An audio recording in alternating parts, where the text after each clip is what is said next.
Bonjour à tous, bonjour à toutes, soyez les bienvenus dans ce nouveau numéro de Destination Rio. Nous sommes le samedi 21 juin, c'est l'été, et oui, c'est aujourd'hui. Il fait ensoleillé, il fait beau dehors, ça fait plaisir, surtout que nous sommes à l'intérieur. Bon, on va commencer par elle, hein, elle est là, elle est devant nous, il n'y a pas de mots, il n'y a rien à dire, il n'y a qu'à écouter, à regarder, Voilà, tout est fait. Coralie est avec nous. Salut Coco. Salut à tous, c'est aussi la fête de la musique, donc je vais chanter aujourd'hui. Je pense que ça va te faire plaisir. Ah, tu ne réponds plus. On va recommencer la séquence. Bonjour à tous, nous sommes que deux aujourd'hui, deux garçons avec moi. Coralie n'est pas là, elle a dû s'absenter, je ne sais pas. Et donc j'ai un problème avec ton micro, Coralie, je ne sais pas pourquoi, je vais devoir le couper, je crois. Mais bon, c'est vrai oui, je crois qu'à mon avis, dès que tu chantes, ah, il va se couper. dommage. Et voilà. À côté de toi, on va d'abord voir, est-ce que cette Coupe du Monde se passe bien? Est-ce qu'on se voit une fois par semaine environ? Oui, très bien. Très bien. Je regarde ce qui m'intéresse, c'est-à-dire pas grand-chose, mais je regarde. Oui, c'est-à-dire le match du Portugal, je suppose. Je regarde là où il y a à regarder. Ben voilà, tout simplement. Elle est fan des poils, elle aime les poils, donc elle regarde le Portugal, c'est logique. À côté d'elle, il est là. On n'avait pas super envie de l'entendre fanfaronner ce matin, mais bon. Il s'est imposé, on peut dire. Oui, il s'est imposé, comme la France hier, hein, ils se sont imposés également. Pas mal. Oui, il faut bien qu'il gagne quelques matchs dans ce début avant de perdre par la suite. Je vous promets, pour l'année prochaine, Platini a dit, on les mettra dans un groupe plus compliqué avec le Liechtenstein, Andorre et Saint-Marin. Et donc... le Kosovo peut-être aussi ça c'est en qualification. Ah, ça risque d'être En qualification. un peu difficile. En qualification, ils vont les mettre en qualification parce que, à mon avis, ils ne pourraient gagner que 1 ou 2-0, donc c'est pas assez. Platini s'inquiète là-dessus. C'est Fabien qui est avec nous. Salut Fabien. Salut tout le monde. Voilà, je ne demande même pas comment ça va. J'ai même pas envie. J'ai la victoire modeste aujourd'hui. Oh là. Il y a un problème. Écoute, un Français qui a la victoire modeste, je ne connais pas ça. C'est le début de l'émission. Moi, ce que j'adore dans ces matchs-là avec la France, c'est qu'on les entend moyennement. Et puis dès qu'ils mènent 1 ou 2-0, on entend la Marseillaise. C'est énorme. Ce côté patriotique est beau dans la victoire. Je me demande quand vous tomberez contre une plus grosse équipe du style, je sais pas moi, le Danemark ou le Luxembourg, si ça va aller aussi bien pour vous. J'ai un doute. On verra. Danemark, c'est comme costaud. Hein. Ouais, surtout qu'ils sont pas la Coupe du Monde. Ils jouent comme les Suisses, donc c'est pas mal quoi. En face de lui, il y a Andy qui est avec nous. Salut Andy. Bonjour à tous, bonjour Alan. Comment vas-tu? Ça va. Ça va, le match hier, pas facile à regarder. Le match de la France? Oui. Ouais, non, ça m'a fait mal au cœur de voir. J'aurais une petite question. Ouais, j'aurais une petite question après. On en discutera durant l'émission. Vous allez voir pourquoi on n'aime pas la France. Pourquoi on les aime pas au fond? On en parlera après. Voilà, je vous mets ça. Il y a une petite musique qui arrive tout de suite. Ensuite, on parle des matchs d'hier. On abrégera la France. Et oui, promis, parce que j'ai eu mon petit Damien qui m'a un peu chambré. Damien, effectivement, l'Italie a perdu, je le reconnais. On ne sera pas premier, mais peut-être qu'à la fin de la compétition, on sera premier, qui sait. En tout cas, l'Angleterre est éliminée. Goodbye, England. Le trombinoscope. Et puis, Coco nous fera sa séquence. C'est toujours un pur bonheur. On parlera des matchs de ce soir et de cette nuit, les quiz, et on se fera un bisou.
Tout le monde veut devenir un cat. Parce que chaque quand il écarte, retombe sur ses pattes. C'est vrai, tout le monde est piqué de ce pas si bien rythmé. Tout semble auprès de lui très démodé. C'est comme les bottines à boutons. Une cloche dès qu'il joue de sa trompette vous rend fou. Ça swing comme un pied. Mais oui, c'est pire que l'ennui. Oh là là, mes amis, quelle calamité. C'est comme parmi ces gars qui veulent chanter. C'est Agathe, le seul qui sache, s'acharne à swinguer. Qui donc danserait encore la gigue avec des nattes? Quand tout le monde veut devenir un cat. Il cloche quoi qu'il joue, bientôt ça vous rend fou. Ça swing comme un pied. Oh, rinky tinky tinky. Oui, c'est pire que l'ennui. Oh là là, mes amis, quelle calamité. Oh, rinky tinky tinky. Oui, tout le monde veut devenir un cat. Parce qu'un chat, quand il écarte, retombe sur ses pattes. À jouer du jazz, on devient vite un acrobate. Oui, tout le monde qui est dingue du swing des cats.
J'aimerais plus de passion, plus de cœur et d'abandon, habiller de couleurs cette chanson.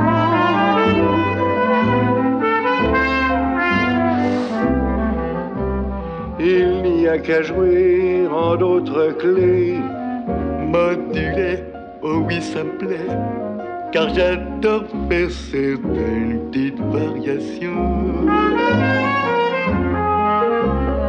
Les autres chats vont s'assembler dans la ruelle mal éclairée. La grande nuit va commencer. Nous les laisserons alors s'aimer.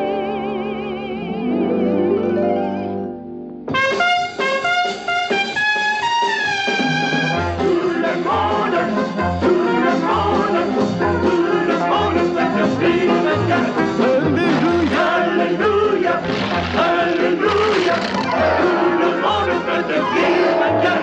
Eh bien, tout le monde, une diva s'appelle l'aristocrate. Alléluia, alléluia, tout le monde veut devenir un cat. Tout le monde,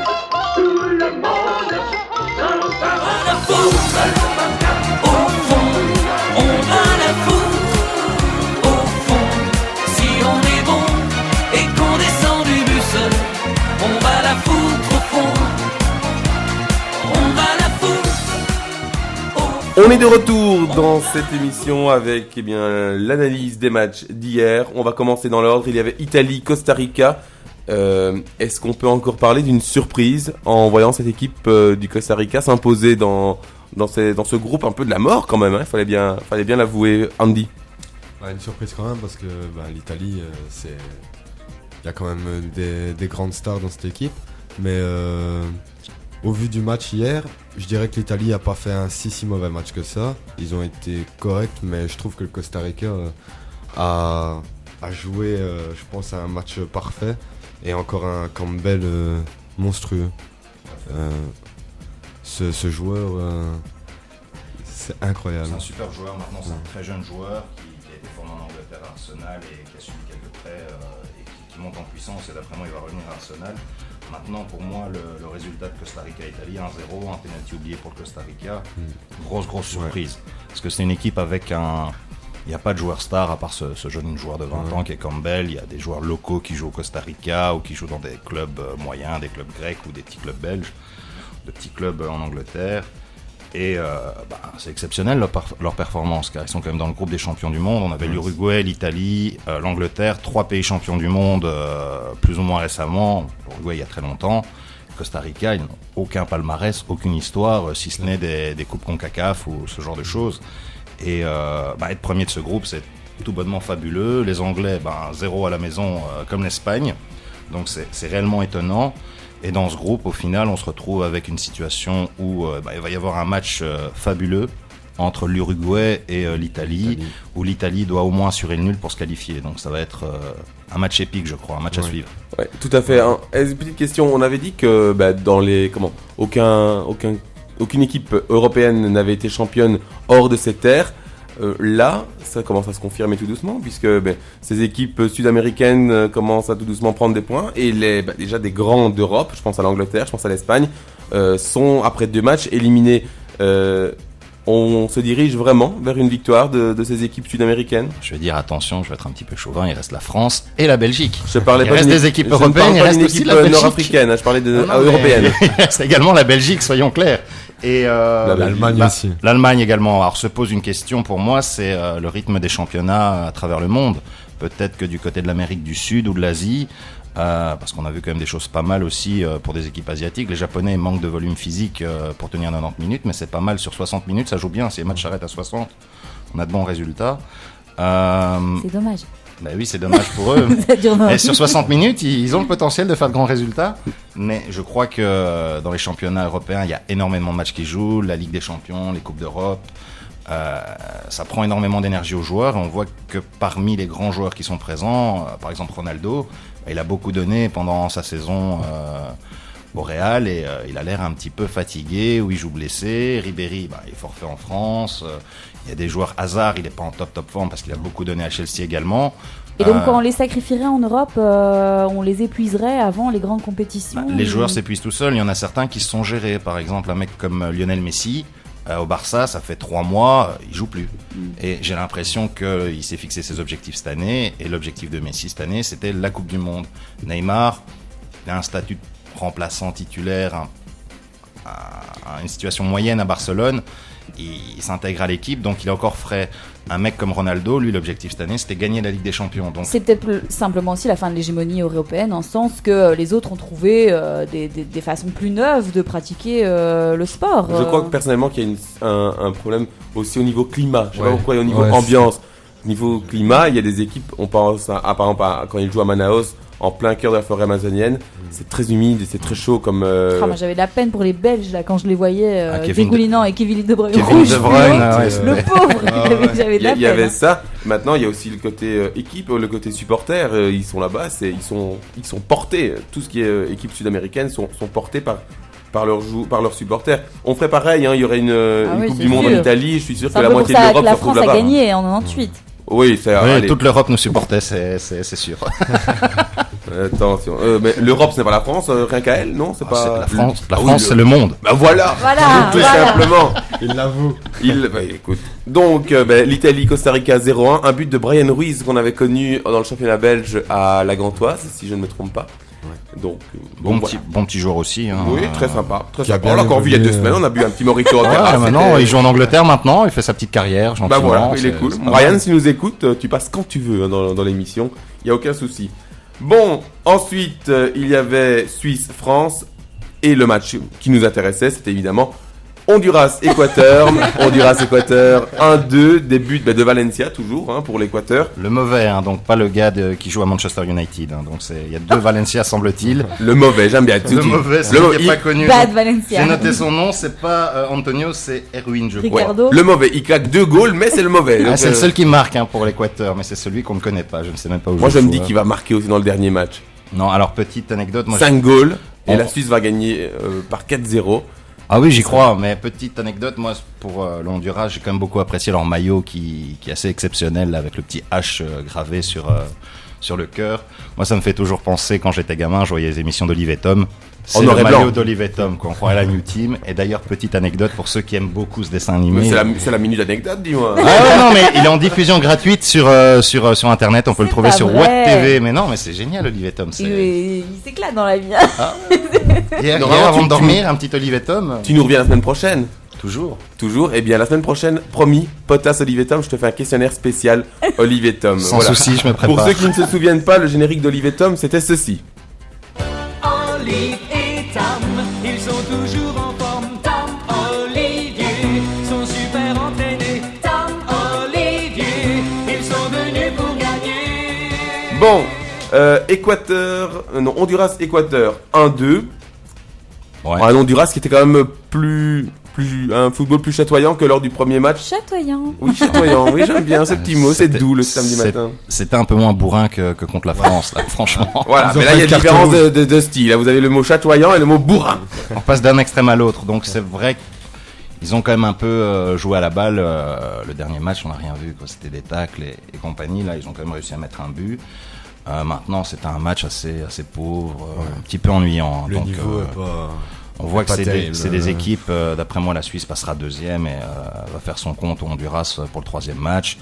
Et l'Équateur, voilà, ils ont une victoire, ils sont contents, ils ont rapporté un peu de joie aux supporters. L'Honduras peut toujours se qualifier. Ah non, c'est fini, je crois, 0 points, c'est mort. Ah non, c'est encore faisable. Non, à condition Honduras-Suisse qu'ils gagnent, ils auraient donc 3 points, tout comme la Suisse et l'Équateur. Si la France bat l'Équateur, les 3 équipes derrière elles soient 3 points. Ouais, mais ils doivent gagner 5-0 aussi. Oui, ils doivent gagner 5-0. Ouais, bon. C'est la condition. C'est la grosse cote, je te laisse parier pour moi parce que. Non, mais ils ont rien marqué dans le début, ils vont tout marquer sur le dernier, je ne sais pas. Donc le classement, par la suite, en sachant que Honduras, Suisse, Équateur, France, on se dirige vers quoi? La France se qualifie, ça c'est plus un gros souci. Ouais, on va mettre les coiffeurs du côté de la France, d'après moi. D'accord, ben voilà, c'était la petite vanne. Toute l'équipe, de façon générale. Ah bon, on va mettre les Ils sont tous remplaçants, pas comme forts, ça ils ont vu comment ils sont. C'est pas faux, c'est vrai que niveau coupe de cheveux, je crois qu'on a déjà gagné la Coupe du Monde. Ah, hier j'en ai vu un, je n'ai plus son nom, mais j'avais l'impression qu'il y avait un côté, il l'avait fait tout seul. Il y avait un... Ah, Debuchy, non, c'est pas le latéral droit, au niveau suisse.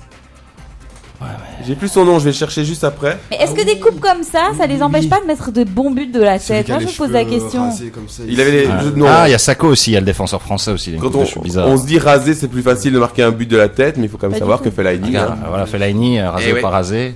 Mais il a promis de se raser la tête, semble-t-il, s'il gagne le mondial. Ouais, oui, tout à fait. Et je crains qu'il garde ses cheveux très longtemps. Mais on peut pas le sortir, sérieusement. T'inquiète pas. Merci. D'ici la fin de l'émission totale, il va prendre. Et d'après ce qu'il m'a dit tout à l'heure, il aime ça. Mais bon. Bon, allez, on va quand même vite parler de la Suisse et de la France. Rapidement. Ah, mais rapidement. J'avais prévu une analyse d'une demi-heure, moi, sur ce match, sérieusement. Pour ceux qui nous suivent ou pour ceux qui nous ont sur Facebook, hier, ce fut un véritable match de tennis hier soir sur les réseaux sociaux. C'était assez...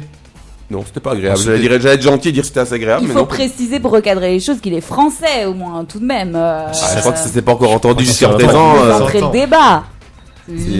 Moi? Oui. Non, je suis objectif simplement, pas français, objectif. C'est comme hier, j'ai une amie, je la salue d'ailleurs, Stéphanie, qui me dit « Oh, ça y est, je regarde enfin le foot et tout, qu'est-ce qui m'arrive ?» Elle comprenait pas parce qu'elle était anti-foot. Et à un moment, je critique les Français et elle me dit « Ouais, qu'est-ce que t'as contre les Français? C'est une bonne équipe et tout. » Je me dis, la fille qui n'aime pas le foot, qui regarde le foot et qui directement aime la France, c'est mal barré. Donc, Stéphanie, tu es toujours la bienvenue pour venir nous expliquer pourquoi tu n'aimes pas le foot. C'est encore une amie à toi ou C'est- depuis hier? Dépêche-toi, parce que dans 48 heures, tu n'es plus sur mes contacts. Donc, il faut se dépêcher. À Facebook, il va y avoir du dégât avec les commentaires contre personne. Oui, je crois. Il va y avoir des pertes d'amis, j'ai compté perdre la moitié Je- de des mes pertes amis de- sur Facebook.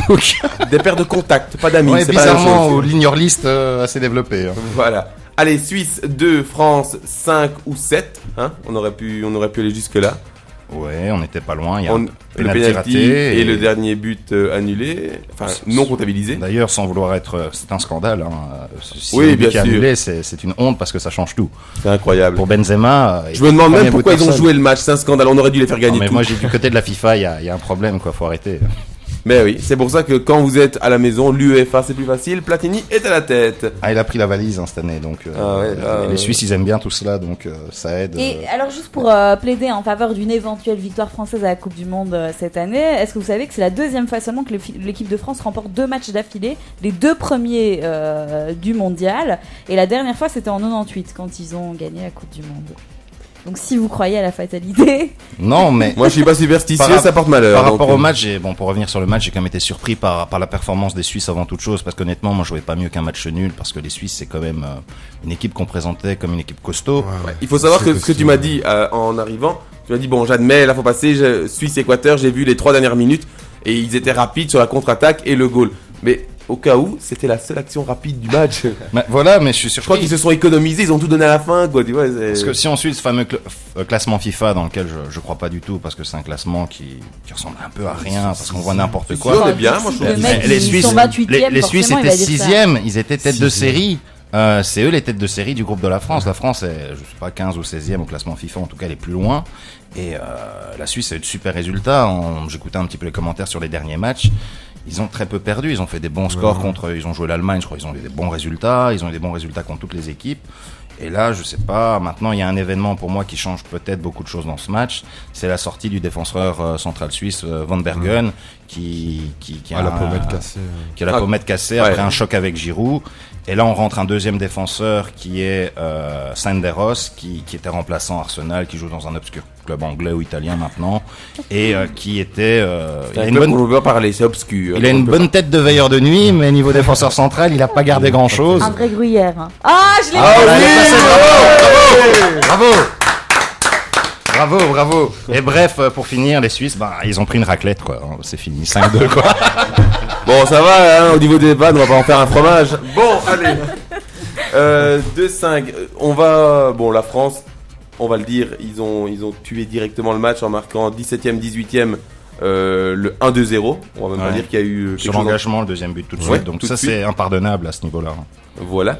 Des buts, on va les dire Giroud, Matuidi, Valbuena, Benzema, Sissoko. Et je me faisais un plaisir, j'attendais la fin du match. Le commentaire de Fabien hier sur internet c'était attention ce soir, les Français jouent. Attention à Pogba, ça va être son match ou ça va être quelque chose comme ça. Il a pas marqué. Eh oui, il était remplaçant. Il était Donc en remplaçant. fait, je crois que c'est une petite sanction de Didier Deschamps suite au match du Honduras, vu qu'il aurait pu prendre un carton rouge. Alors il a peut-être voulu le préserver, lui faire comprendre qu'à ce niveau-là, les gestes d'énervement, on évite.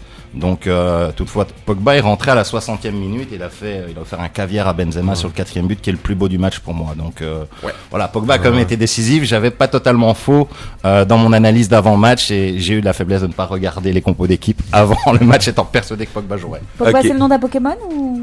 Non. Il a une coupe de cheveux de Pokémon, mais c'est pas le nom d'un Pokémon. Ça n'a rien à voir. Andy, un avis objectif si possible sur ce match. Ok, c'est pas J'attends de voir. possible. Pourquoi il est suisse? C'est quoi l'idée? Non, parce que là, il pleure, là, s'il est suisse. J'attends de voir la France contre une vraie équipe parce que hier c'était ce qu'il y avait en face, c'était du niveau Mais la du Suisse était Honduras. de série, non? 6e mondial. Franchement, hier, comment ils jouaient, c'était aussi pénible de regarder ce match que regarder France-Honduras, quoi. C'était. Ah non, c'est pas pénible, il y a des buts. Ça dépend. À part les buts, le niveau était vraiment. Ah, l'équipe, non, je crois qu'il faut quand même reconnaître. C'est vrai que les Les- Suisses n'ont pas la été au France- niveau, mais la France a été au niveau. Je La crois qu'ils France ont joué a leur fait jeu. un match correct, mais niveau défensif, la Suisse, c'était rien du tout. On aurait dit un match d'entraînement un peu. Ah, c'est incroyable. Le Gruyère, Ils ont oui, marqué. Coralie, tout à fait. Le Gruyère. Elle a voulu la replacer, elle la veut la faire en off remplacer. Non, mais derrière. je me le suis gruyère. abstenue. Pardon, je l'ai fait quand même. Et le gardien était aussi scandaleux. Une belle erreur de Hier, placement sur le deuxième but, ouais. Et le premier aussi, hein. il arrête avec la mauvaise main et il met la main opposée, son défenseur la touche de la tête. Non, je sais pas ce qui s'est passé côté des Suisses, ils ont été tétanisés par l'enjeu. Il faut savoir que la France et la Suisse, on se rencontre souvent en Coupe du Monde. On les a rencontrés en 2006, on les a rencontrés match dans nul, des matchs de fois. préparation. Toujours match nul. Des 1-1 ou des 0-0 qui étaient des matchs tout à fait pourris, quoi. C'était des vilains matchs.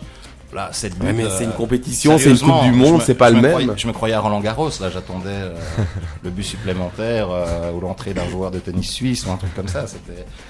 Federer n'est pas là. Je vais pas être chauvin, mais là, en tennis, je crois que les Suisses nous écrasent.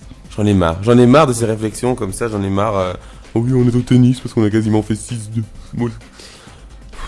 Non, j'en peux plus. Qu'est-ce que je vais faire de lui dans cette émission? Qu'est-ce que je vais faire? Oui, je vais couper le micro. La sécurité, hein. Il y a bien oui, un garde suisse qui traîne quelque part. Allez, bon, envoyez-le à la frontière. Encore 2 petites questions. Première question, ce Benzema qui n'est qu'à 3 buts entre guillemets, mais qui aurait pu être, tu m'as dit, à 6 buts. Donc, oui, si on compte le but avec la goal technologie qui a été attribué au gardien contre son camp contre le Honduras. Moi, je me demande s'il aurait été comptabilisé tout court. Par le passé, peut-être. Maintenant, parce que c'est lui qui crée l'action de jeu. C'est vrai que le gardien, après, elle rebondit sur le gardien, mais le gardien va pas volontairement la mettre dans le but. Oui, mais je crois pas qu'on aurait dit goal. Je crois qu'il l'aurait pas vu. Sans la goal. Non, il l'aurait pas vu. Ça aurait pu se débattre. Maintenant, bon, ça fait déjà un but qui porte à débat. Il y a ce penalty qui tire. Il le tire pas mal, mais il pouvait quand même mieux le tirer. Le gardien se détend du bon côté. Après, il y a ce poteau qui est fracassé par le joueur qui a envie de mettre une praline dans le but. C'est assez impressionnant. Et puis, il y a ce fameux 6e but où il tire et l'arbitre a sifflé au moment où il tire. Alors, il est magnifique, mais il sert à rien, il compte pas, donc on s'arrête à 5-2, sinon c'était vraiment à 7-0. Donc, il aurait pu être à 6 buts et il aurait pu envisager, mais c'est peut-être une bonne chose pour l'équipe, de se dire que le record en Coupe du Monde, qui est de 13 buts, qui est détenu par un autre Français, qui est Juste Fontaine, pouvait être atteint. Imaginons qu'il continue à ce rythme-là, il aurait pu battre ce record qui date de la Coupe du Monde en Suède. Donc c'est un record qui d'après moi ne tombera jamais. Tombera pas cette année. Et dernière petite anecdote, il faut savoir que hier c'était le 100e but marqué par l'équipe de France. Donc le premier but marqué par Giroud, c'est le 100e, maintenant on est déjà à 104. Eh bien voilà, ce garçon me fait des analyses d'une demi-heure, mais j'ai tout dedans. Je l'avais promis, hein. Oui, promis. C'est beau. Il est bien. Bon, on n'ira pas jusque là, mais. Non, mais je promets d'être aussi. Il est volontaire. Je promets d'être aussi objectif pour l'analyse du match de la Belgique la prochaine fois. Je n'y crois pas du tout. Voilà, petite question, Andy. Pourquoi? Enfin, je ne sais pas. Pourquoi on n'aime pas généralement les Français? Je sais pas, mais je pense que c'est depuis surtout 98 où ils nous ont rabattu les oreilles avec leur Coupe du Monde gagnée pendant 4 ans. Moi, je pense qu'en 98, j'étais content qu'ils gagnent. Hein, quand j'étais en 98. Moi, non. J'étais pas content et. Oh, ils sont suffisants comme ça. Même les joueurs de cette équipe, ils sont suffisants à crever. Ils sont pédants. Ils prennent tout le monde de haut. Quand tu vois les joueurs de l'équipe belge qui sont très accessibles en interview, qui font plein de choses, des publicités, des vidéos, ils sont hyper accessibles. Les joueurs de l'équipe de France, on a juste envie de les laisser dans leur petit coin, dans leur bus même à la limite, et de leur dire qu'ils vont perdre parce qu'ils nous énervent. Je crois que c'est ça. Un exemple de Nazar. C'est pas les Français, c'est l'équipe de France qui nous gonfle, je crois.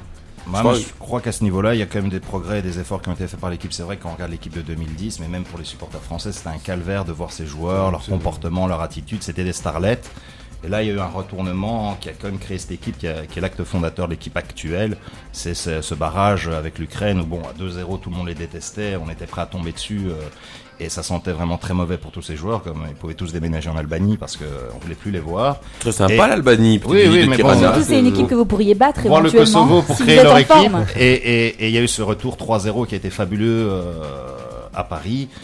Et depuis, il y a une image, on voit que les joueurs tiennent à cette équipe parce qu'ils sont quand même battus pour y aller à cette Coupe du Monde. Donc, et Didier Deschamps n'est pas Domenech. Donc, je crois qu'il y a quand même une équipe qui est plus accessible. Oh, ça reste à voir. Maintenant, ce côté, voilà. C'est du supporterisme, je vais dire. C'est vrai que 98, nous en France, on a eu ce qu'on appelait nos footix. Maintenant, je crois qu'en Belgique aussi, avec l'engouement qui existe, il y a les supporters puristes qui sont là depuis des années et des années. Et c'est le football. C'est un peu la hype en ce moment de supporter l'équipe belge, donc tout le monde s'y intéresse. Et voilà, on est chauvin et c'est important, et c'est la Coupe du Monde. Moi, et ça fait du bien. Et est-ce que tu sais comment Fabien appelle les supporters belges? Oui, je vais le dire.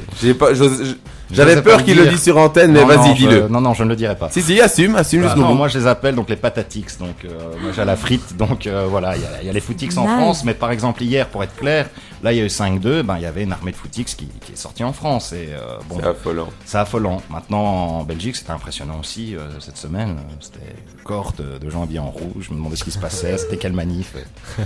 Ah bon, ils ont gagné, d'accord. Et je pense que J'en ai marre de ce mec. quand Evra ne...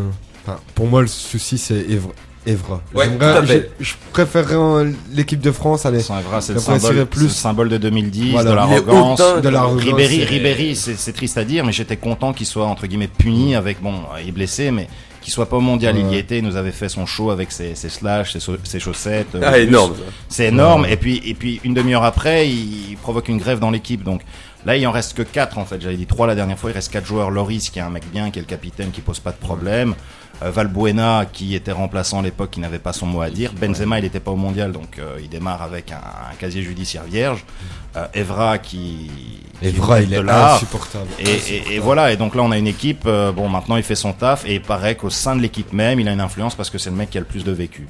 Donc voilà, bon, il apporte aux joueurs. Maintenant je crois que les supporters, bon, il leur apporte rien, et comme c'est pas le joueur qui fait rêver les supporters, Evra, c'est voilà. Mais j'ai parlé avec certains Français durant cette semaine, et ils me disaient aussi Evra, allez, pour eux il faut qu'ils partent. Ouais, mais il a 32 ans, c'est sa dernière compète. Maintenant c'est le mec, il a le melon, c'est Evra quoi. Il représente ce qu'on déteste dans le joueur français. Ouais. Mais les Français aussi détestent Exactement. ce type de joueur, et c'est ce qui a écarté, je crois, l'équipe de France de ses supporters à l'époque. Maintenant il faut reconnaître l'équipe belge, c'est vrai qu'il y a un travail qui est fait par rapport aux joueurs qui Travail de est com, tout à fait admirable, mais c'est un gros travail de com, parce que même Ouais, entre ouais. les joueurs, des fois c'est pas non plus le grand amour, Non. et il doit y avoir quelques joueurs qui ont aussi un peu le melon. Maintenant ils sont bien travaillés, on les coupe Faut pour éviter les contrôler. problèmes.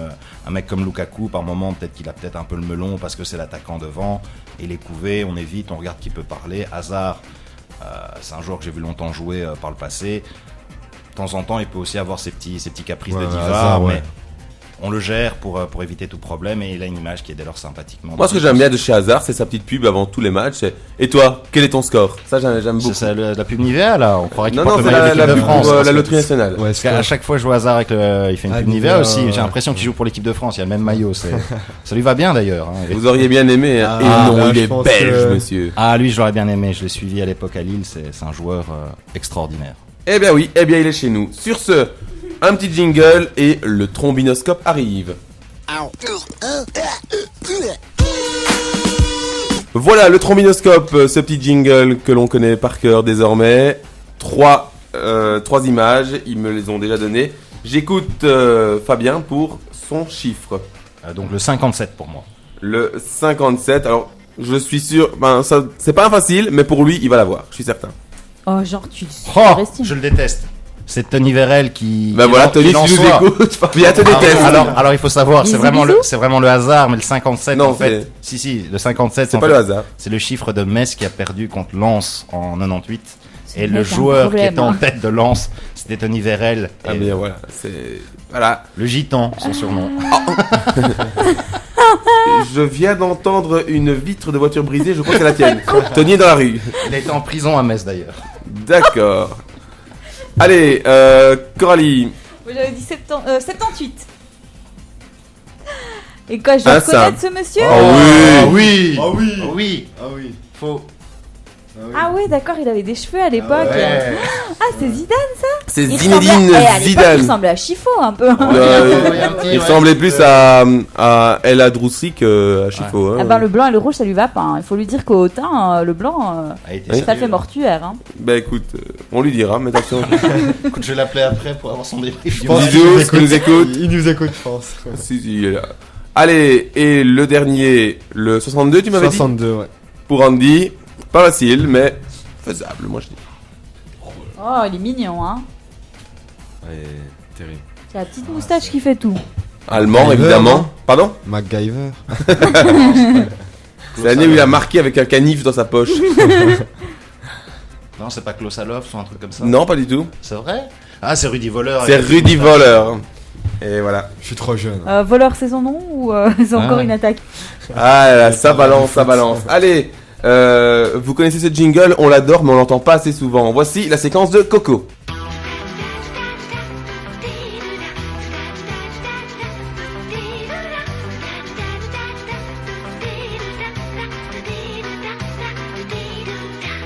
Bon, attention, j'ai refait le jingle de ma chronique. Le chiffre du jour. Ouh! Voilà. Alors, c'est 3, le chiffre du jour.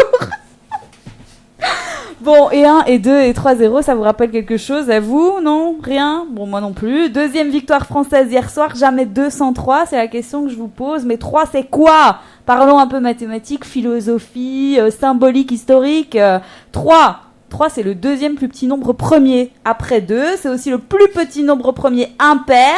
C'est un nombre premier factoriel et c'est surtout le 4e nombre méandrique ouvert. Bon, je sais pas ce que ça veut dire, mais j'avais envie de le placer. Voilà, c'est fait. Mais il y a du 3 partout. La longueur, la largeur, la hauteur, les 3 couleurs primaires, le matin, l'après-midi, le soir. Même dans la religion, le Père, le Fils, le Saint-Esprit. Et dans la religion féminine du shopping, 2 pantalons plus un gratuit. Alors, il y a aussi dans l'histoire les 3 pyramides de Gizeh, les 3 rois mages. Et puis dans la grande littérature également, il y a les 3 mousquetaires, les 3 petits cochons, et Riri, et Fifi, et Loulou. Alors, il y a également dans les people, il y a les 3 frères Bogdanov. Et même en football, le 3 est partout. 3 buts d'affilée, ça s'appelle un hat-trick, oui, un coup de chapeau. On dit bien haut comme 3 pommes, 3 pommes, pour parler de Valbuena. 3 comme 3 millions d'euros, c'est le budget de la FFF pour la Coupe du Monde. 3, bien, c'est aussi le nombre qui colle au roi Pelé et qui peut se targuer d'être le seul joueur à avoir brandi 3 fois la Coupe du Monde. 3-0, c'est le score de la France face au Honduras cette année, mais aussi le score qui leur a permis de remporter la Coupe du Monde 1998. Bon, et si vous aussi, vous n'arrivez plus à suivre la fin de ma séquence à cause des 3 frères Bogdanov, je vous rassure, il y en a bien 3, et si vous vous demandez à quoi il ressemble, il a la même tête que les autres, en fait.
Allez, les matchs de ce soir, eh bien, il y en a 3 comme tous les jours. Et ça commence à diminuer, ça me fait déjà de la peine de savoir que tout doucement on se dirige vers 1 ou 2 matchs par jour. Ça va être dur, on va avoir un sentiment de manque. Ouais, c'est ça. Je pense que Fini les matchs à minuit.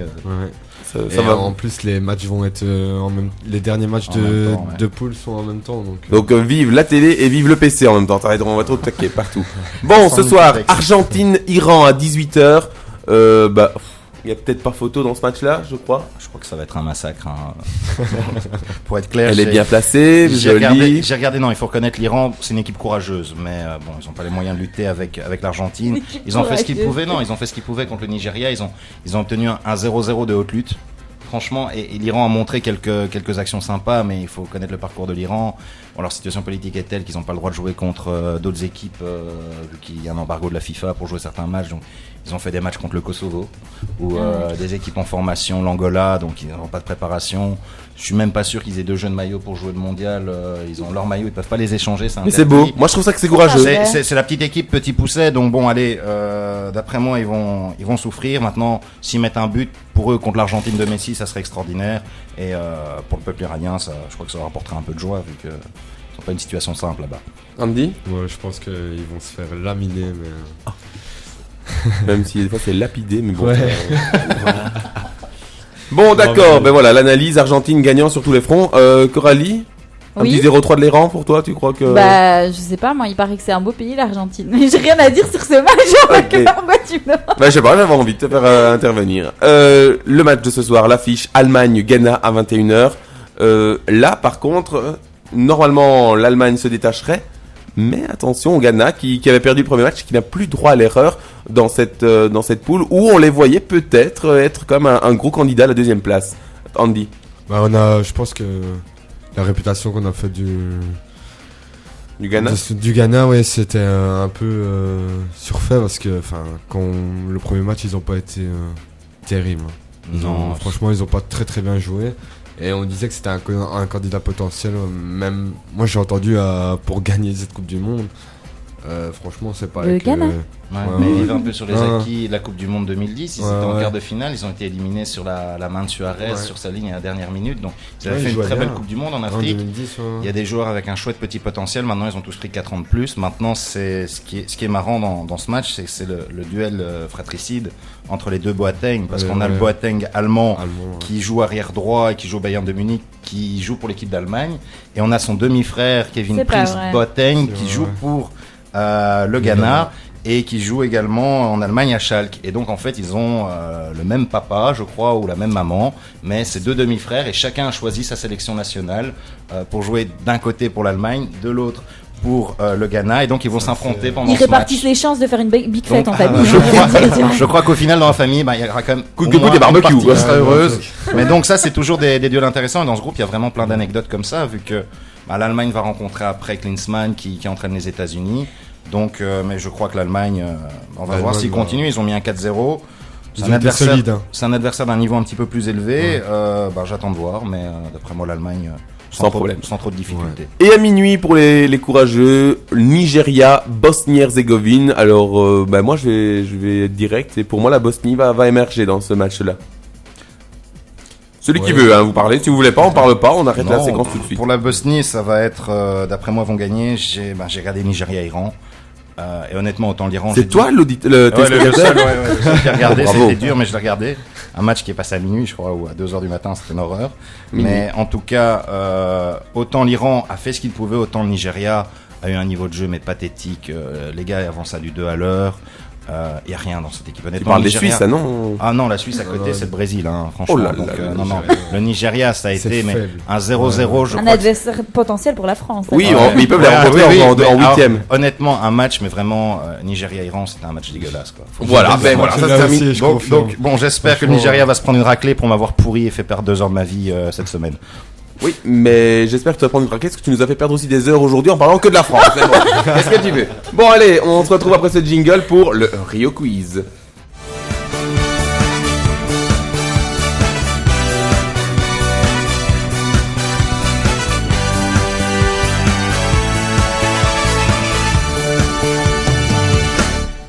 Le Rio Quiz, une série de 3 questions par tête de pipe. Désolé du jeu de mots, mais c'est comme ça. Et on verra les points.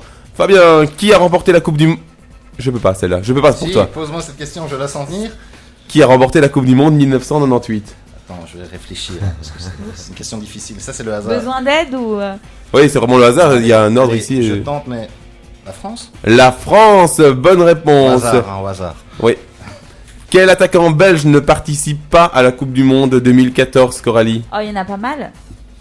Oui, mais le principal, il y en a... Mais Didi. J'ai pas su lire sur tes lèvres. Benteke. Benteke. Oui, bonne réponse, Coralie. Bravo. Andy, le goal de Pays-Bas-Espagne en finale de la Coupe du Monde 2010 fut marqué par... L'Espagne, on sait, mais par quel joueur? Par Ramos. Non. Non.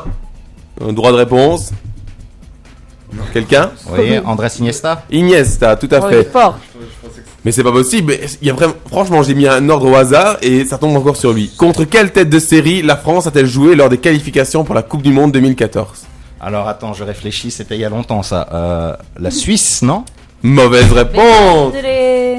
Alors je répète. Contre quelle tête de série la France a-t-elle joué lors des qualifications Ah pour la pardon, Coupe du bah Monde? l'Espagne. Ah ouais, mais tu as dit la Qualification, Suisse. c'est l'Espagne, oui. Tu as dit la Suisse. Ça aurait été Suisse, Coco, elle aurait dit n'importe quoi. j'aurais dit bon, Qualification, mais c'est le toi, groupe non. qualificatif. Je veux pas être mauvaise foi, mais la question était mal posée. Hein. Non, on a tous entendu Oh là qualification. là, il attaque. Hein, c'est... Ah, la mauvaise foi Ouais, française. c'est fort, voilà. Dans quelle équipe joue Hulk, Coralie? Les super-héros. Ouais, Marvel super-héros, c'est ça. Les... Brésil. Le Brésil. Ouais. Quelle Coupe du Monde, Andy, a reçu le plus de spectateurs par match? Plus de spectateurs par match. Quelle Coupe du Monde? Tu peux déjà éliminer Ouais. tous les pays où ils La n'avaient pas les France. moyens de se payer les tickets. Hein. En France, alors. Non, c'est en 94 aux États-Unis avec 69 000 spectateurs de moyenne, ce qui est quand même énorme. Pour un pays qui est pas un pays fan de football, c'est 69 000 en moyenne. Ouais. Ils venaient voir ce que c'était en fait. à FIFA depuis s'en mettre plein les poches. Hein. Qui a disputé le plus de finales de Coupe du Monde Fabien, Moi, pardon. Je sais. Bah, Allemagne ou Italie? c'est l'Allemagne. C'est l'Allemagne, oui. Qui détient le plus de victoires en Coupe du Monde? L'Angleterre ou l'Uruguay? L'Uruguay. L'Uruguay, bonne réponse. Et Andy, lors de quelle édition, on l'a dit tout à l'heure, Juste Fontaine a-t-il battu le record du meilleur buteur? En quelle année? T'as pas eu de bol avec les questions. Ah non. Je tiens simplement à dire que normalement c'était pour toi, j'ai juste à verser parce que c'était, je me dis 3 questions sur les Français, c'est vraiment impossible. Ah, j'ai magouillé l'ordinateur.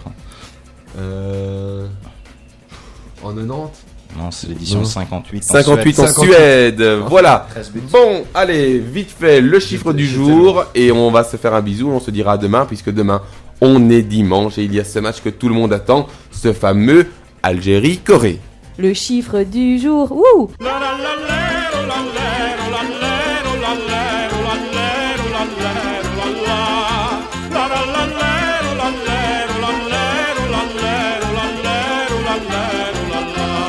Le chiffre du jour. Ouh. Allez, le chiffre du jour, 510.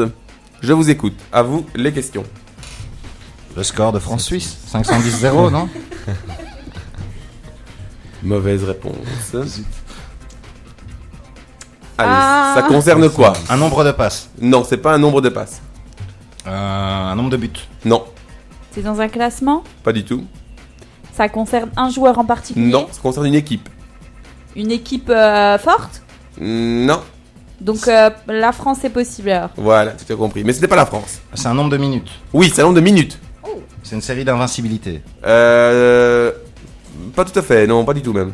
C'est une série sans marquer. Ils sont marqués. Ouais, Quelle équipe n'a pas marqué depuis 510 minutes? voilà, non. c'est ça. Ah pardon. Voilà, il faut donner non, mais l'équipe. je joue un peu la géopardie, donc je pose des questions. Ah, ok, Maintenant, on cherche la d'accord. réponse. 5. Donc, il n'avait plus marqué depuis 510 minutes en Le match Honduras. officiel. Voilà, bonne Voilà, réponse, bravo. Andy.